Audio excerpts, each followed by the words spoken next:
Fala pessoal, tudo bem com vocês? Bora falar do Timão começando a semana porque teve reviravolta no caso Maicon. Sim, ele pode estar indo para o Atlético Mineiro. Eu vou te contar essa história. E que papo é esse de um bloqueio de 50% na premiação da Copa do Brasil pela Caixa Econômica Federal? Chega mais, eu sou o Chico Garcia, inscreva-se no canal e vamos juntos. Bom, rapaziada, vamos começar com essa história do Maicon porque ele terminou seu contrato de empréstimo do Shakhtar 31 de dezembro, ou seja, a partir do dia 1º de janeiro, se ele não assinar um novo vínculo, que foi o que aconteceu, ele não é mais um atleta do Corinthians, perfeito? Ele está em negociação, ou estava em negociação, para renovar, estender o seu vínculo, inclusive de uma maneira definitiva. O que foi alinhavado com o Fabinho Soldado, então executivo do Corinthians, era de que o Corinthians faria um contrato de 3 anos com o Maicon, o Shakhtar toparia liberar, livre de custos, porém ficando com 50% do atleta, ou seja, numa futura negociação, o Shakhtar ainda teria 50% do jogador. Acho um acordo interessante, você não precisa pagar para ter o atleta e depois numa futura negociação o Maicon cumprindo, por exemplo, esses 3 anos já vai ter próximo dos 30. Será que você consegue um negócio tão vantajoso assim? Mesmo assim, 50% seria do Shakhtar e o Shakhtar topou essa liberação, mesmo com o Corinthians pagando ainda a última parcela do contrato de empréstimo de 1 milhão de euros, cerca de 5 milhões e 600 mil reais. O Shakhtar entendeu que poderia fazer o negócio com o Corinthians, mas, curiosamente, o Shakhtar exigiu que fossem 3 anos de contrato. Talvez entendendo, né, que ele poderia se valorizar, teria mais tempo para isso, e aí poderia o Shakhtar obter um valor ali na frente. 2 anos de contrato, não, 3 anos de contrato.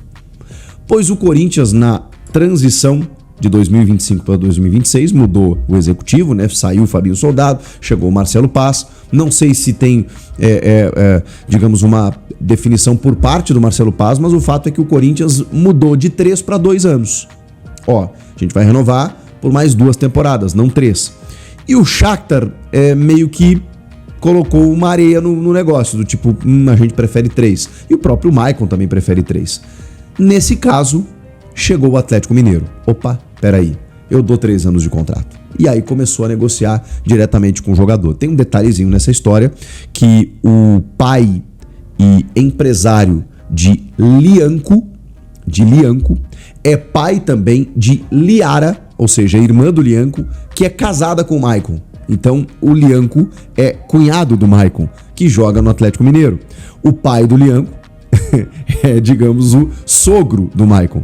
E é o pai e o empresário do Lianco e também pode estar intermediando toda essa situação. Tem o interesse do Atlético Mineiro em contar com o jogador, precisava de um cara para essa função, viu uma brecha, tipo assim, ele tá no limbo, né? Enquanto não houver a assinatura, ele pode negociar, o Shakhtar pode negociar com quem quiser, e o Galo chegou para fazer essa proposta. Eu já vi corintianos até comemorando, pelo fato do tipo, poxa, o Galo vai fazer um favor pra gente, muitos atleticanos preocupados com a sequência de lesões do Maicon. E assim, eu acho até que ele teve realmente sequência de lesões quando ele volta do Shakhtar. Depois ele tem uma lesão grave do ano passado pra cá, fica muito tempo sem jogar. E quando ele retoma, poxa, ele tá no melhor momento. Ele, nesse momento, está no melhor momento no Corinthians, cara, talvez até da carreira. Porque, beleza, ele surgiu muito bem lá, 2018, 2017, 2018, quando ele sai pro Shakhtar, mas o que ele jogou nessa reta final, sendo líder, capitão, um cara super importante, confiança de Dorival, ele termina o ano em alta, não dá pra negar isso, mas pintou o Atlético Mineiro e talvez seja uma possibilidade aí se o Corinthians não tinha lá tanta convicção de deixar ir, do tipo, beleza, acerte com o Shakhtar aí e o Corinthians vai ter que pagar esse 1 milhão de euros que tá devendo e depois seguir a sua vida sem o Maicon. Vamos ver o que vai acontecer. Você acha interessante brigar pelo Maicon nesse momento ou liberaria? Essa é a pergunta que eu te faço. Agora a gente vai entrar numa seara do vídeo um pouquinho mais delicada, um pouquinho mais complexa, porque eu estou... eu não tô chocado, né? Porque no futebol, olha, poucas coisas me chocam no futebol. Mas cada dia a gente descobre algo diferente. E o tema é muito complexo, tá? Eu vou tentar resumir para vocês de uma forma, confesso e reconheço, superficial. Eu prometo me ater mais ao tema nos próximos tempos, com mais detalhes, para poder esmiuçar isso para vocês. Meu objetivo aqui é exatamente dar uma resumida, porque eu tô vendo muita gente com dúvida do que está acontecendo. O blog do Paulinho exibiu documentos e o Meu Timão fez uma reportagem. Por isso eu estou citando esses dois veículos, que o meu Timão fez um resumo muito bacana, só que está muito mais extenso e o tema é muito mais complexo, por isso que se você tiver interesse, vai lá na página do Meu Timão, tá na capa, lá a principal notícia. Houve um bloqueio. A Caixa Econômica Federal bloqueou 50% da premiação da Copa do Brasil. A gente está falando dos 77.175.000 reais que o Corinthians recebeu pela premiação da conquista, um valor que era contado, né, para pagar, derrubar a Transferban, pagar o acordo com o Rojas, pagar a premiação para os atletas, pagar dívidas urgentes. Então, assim, estava dentro de um pacote de outros valores, outras receitas que o clube vai receber para você poder, cara, sobreviver, né? Tem uma janela para acontecer, então tem contratações em vista. É um dinheiro que não dá para fazer tudo que o Corinthians precisa e tem que fazer. Mas, poxa vida. E outra, o Corinthians acabou de ser campeão. E esses 77 milhões eles foram bloqueados pela Caixa Econômica Federal. Isso tudo em função da dívida com a Neoquímica Arena. E aí, o blog do Paulinho e o Meu Timão também teve acesso aos documentos. Na verdade, tudo isso aconteceu por um contrato de renegociação dessa dívida com o Corinthians com a Caixa, em razão da Neoquímica Arena, que aconteceu em 2013, na gestão do Ilho. Houve uma inadimplência de 2019 até 2023. Eu falei 2013, né? 2023. Essa inadimplência de 2019 a 2023 fez com que, na gestão do Ilho, o presidente, então, do Ilho Monteiro Alves, fizesse uma renegociação com a Caixa Econômica Federal. Esse contrato ele teve aval do diretor financeiro da época, Wesley Mello, e do departamento jurídico, comandado pelo Herói Vicente, tá? Tô dando nome às figuras aqui que participaram disso. Nesse contrato de renegociação da dívida com o estádio, eu só vou resumir para vocês no seguinte: o Duílio comprometeu as receitas do Corinthians até 2041. Essa é a manchete, esse é o resumo.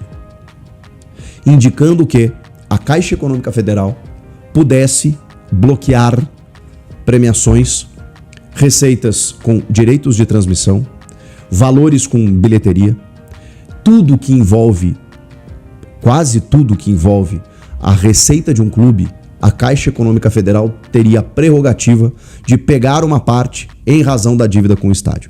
Claro que não é tão simplista assim como eu estou revelando para vocês. Obviamente tem mecanismos, obviamente tem prestações, brechas jurídicas, né, que se você não paga aqui e ali, você dá o direito da Caixa a fazer isso. Dentro desse contrato também, a inviabilidade do clube se tornar SAF. É isso que você está ouvindo, até 2041. Por quê?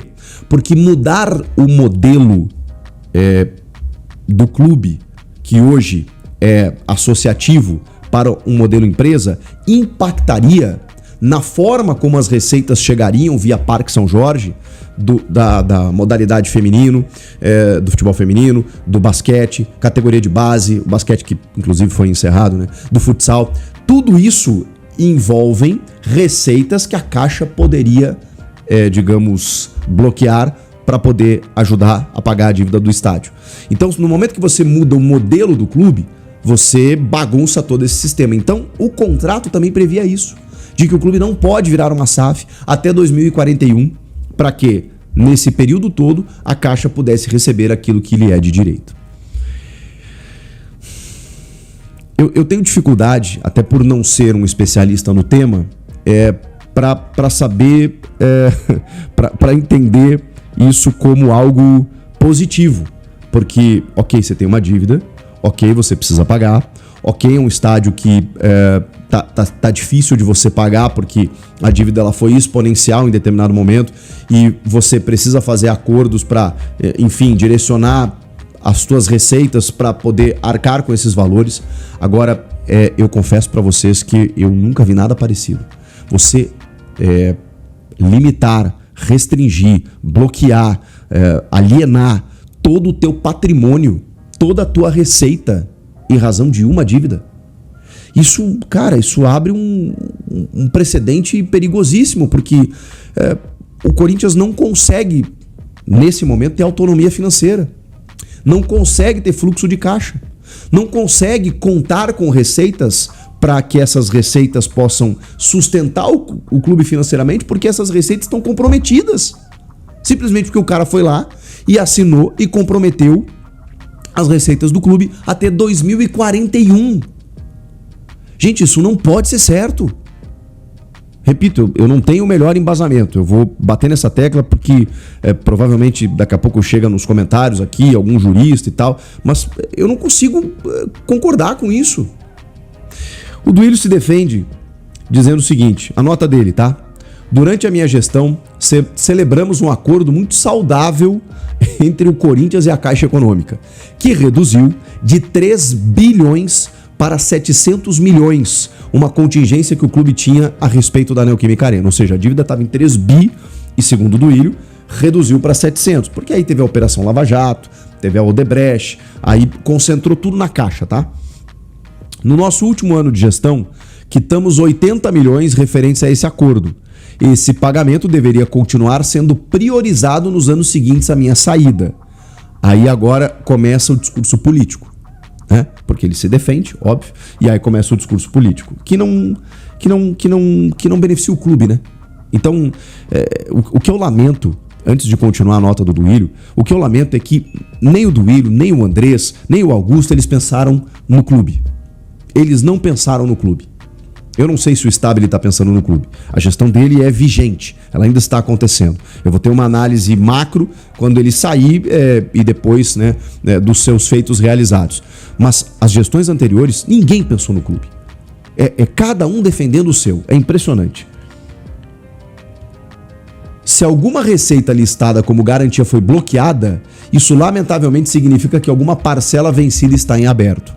Então, o Duílio se defende, e esse argumento aqui eu não tenho como refutar, porque eu não tenho certeza, de que se houve o bloqueio da Caixa desse 50%, é porque houve uma parcela que não foi paga.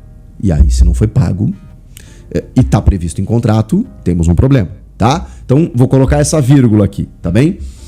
Sobre nossa gestão, cabe apenas mencionar que reduzi a dívida com a Caixa, que não foi contraída por mim, aí aqui o aspecto político, né? Não fui eu que fiz, então, mas e as que você fez, Duílio? E o fato de ter renovado com o Mano Menezes, faltando 2 meses para terminar a gestão, renovando por 2 anos, comprometendo o futuro presidente que chegou com o Mano Menezes, em 3 meses demitiu e pagou uma multa de 10 milhões. Com o lateral Hugo do Goiás, que foi contratado, faltando 1 mês para terminar a gestão, que até agora a gente não entende. Com um contrato de patrocinador que foi renovado com valores abaixo do mercado, faltando 1 mês para ele terminar a gestão.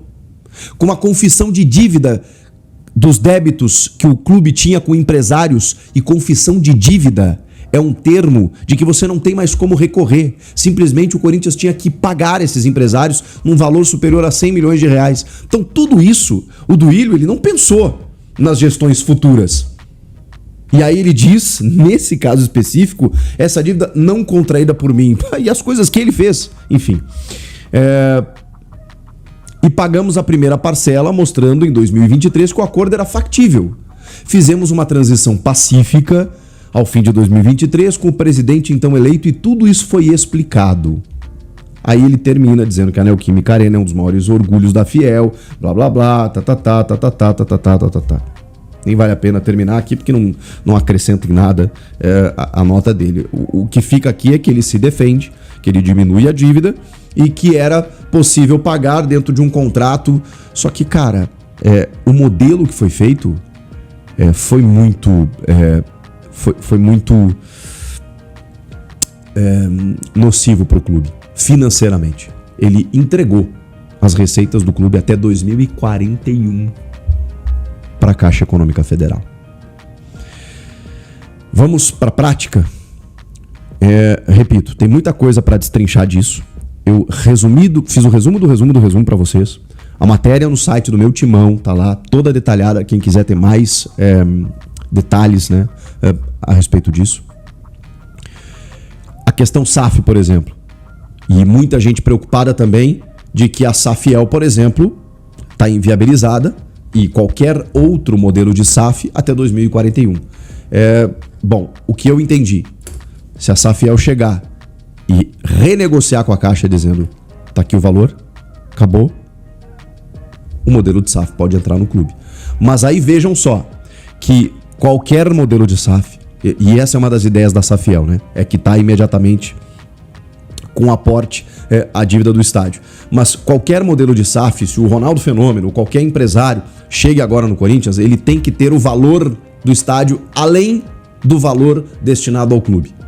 Porque ele vai precisar derrubar esse contrato, ele vai precisar rasgar esse contrato que existe com a Caixa Econômica Federal, para que a Caixa receba todo o valor, para que não haja o impeditivo de haver o modelo SAF e depois você ainda tenha que passar pelo conselho naquilo que a gente já falou aqui, na reforma do estatuto, que eles hoje querem fazer uma reforma permitindo o SAF, mas 51-49, né, que o modelo associativo ainda detenha 51% das ações e ninguém vai comprar com ações com apenas 49% das ações, porque não vai ser dono do negócio. Então, assim, vejam quantas barreiras, tô falando de efeitos práticos, esse é um deles, desse contrato.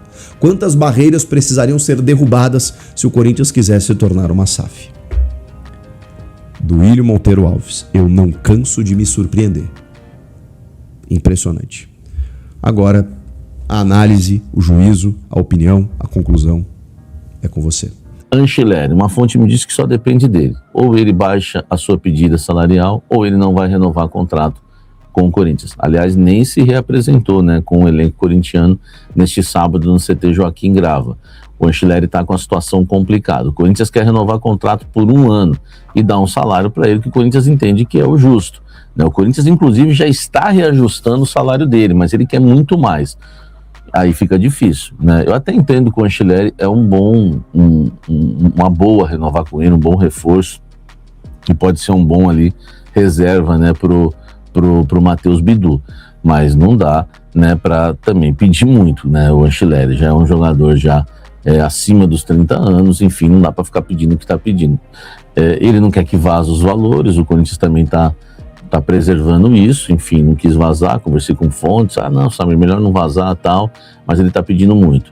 E aí, a frase é essa que eu coloquei, inclusive, aí na nossa capa do vídeo, só depende dele, e ele não quer baixar a pedida. Então, a situação continua travada em relação a Fabrício Anceleri. Segura essa, meu irmão, segura essa, porque nós vamos falar muito dessa questão do Dieguinho, volante do Ceará, que interessa ao Corinthians e está na lista de reforços do Corinthians, tá? Diferente do Mancuso, que foi meio que rejeitado, foi oferecido, mas não interessou muito, porque o Corinthians entende que o Mancuso, né, o lateral do Fortaleza, ele é bom ofensivamente, tem recurso, mas defensivamente ele tem muitas dificuldades. Já em questão ao Dieguinho, o que uma fonte me respondeu é o seguinte: é um volante de intensidade, defensivamente muito forte, pressiona, rouba bolas, ofensivamente é um pouco mais simples, mas é um jogador que agrada bastante, tá?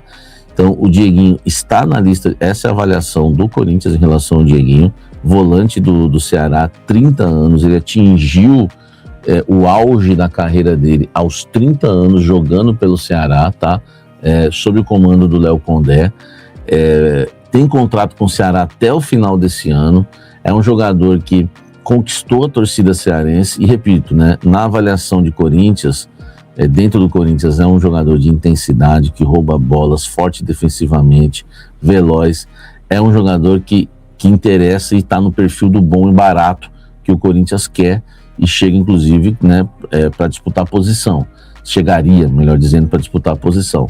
O Corinthians avalia, tá esperando a questão do transfer ban para ser resolvida, mas o Corinthians não abriu ainda negociações pelo Dieguinho. O que eu estou passando para vocês é que ele interessa, faz parte da lista de reforços, mas não está entre aqueles que o Corinthians já abriu negociação.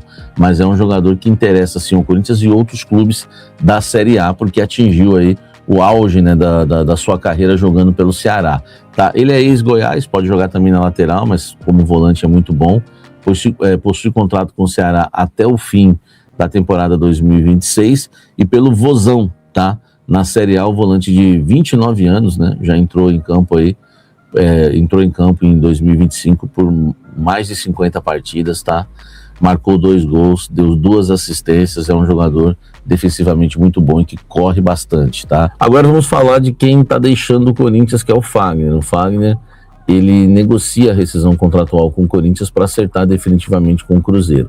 Na temporada passada ele esteve emprestado ao clube de Belo Horizonte e o Corinthians pagava 500 mil mensais para ele atuar no Cruzeiro, e o Cruzeiro pagando 300 mil, ou seja, o salário dele, o total é de 800 mil reais por mês.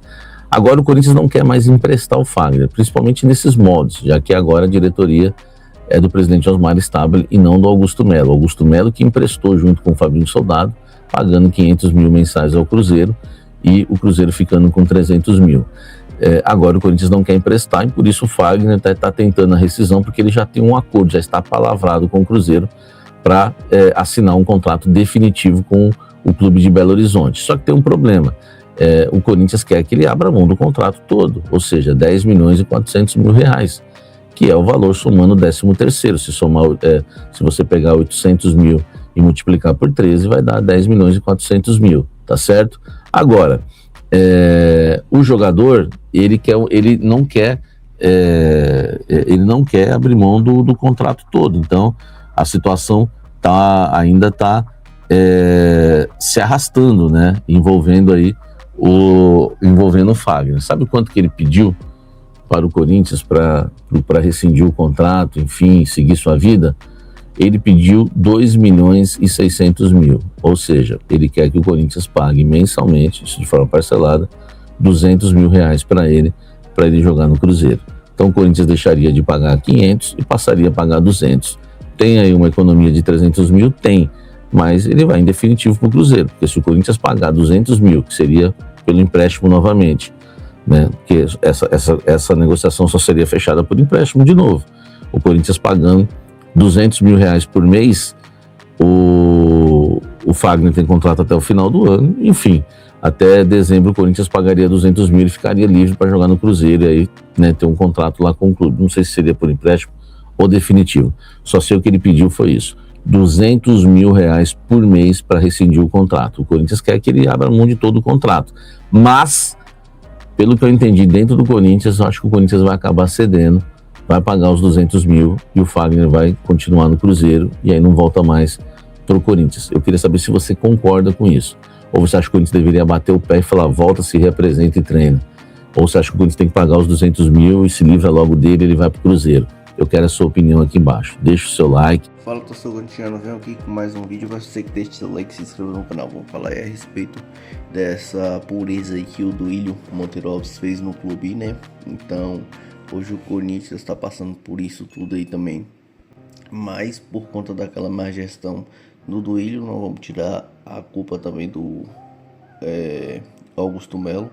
Mas aí quem fez a coisa mais esquisita aí foi o Duílio. O Corinthians está inviabilizado aí de ter uma SAF por conta desse contrato maluco aí que fez com a Caixa. Então tem uma barreira aí e a gente não sabe o que vai acontecer. Esse clube poderia ter uma intervenção judicial. Acredito que seria mais viável acontecesse isso daí, mas é impossível, né? Que aqueles caras ali no Corinthians é sempre protegido pelo não sei por quem, mas sempre eles dão um jeitinho deles. Então queria saber de você o que é que você pensa disso daí a respeito do Fagner também. Eu acharia justo não pagar esses 200 mil para ele e ele pegar e abrir mão, ou então ele voltaria pro Corinthians. Também a respeito desse Dieguinho do Ceará, não gostei muito dele. Queria saber o que é que você pensa, o que é que você acha do futebol dele. Mas se for uma boa opção, o Corinthians não tá podendo contratar jogadores mais novos e mais caros, então deveria trazer. Essa é a minha opinião. Tamo junto, forte abraço e vai Corinthians!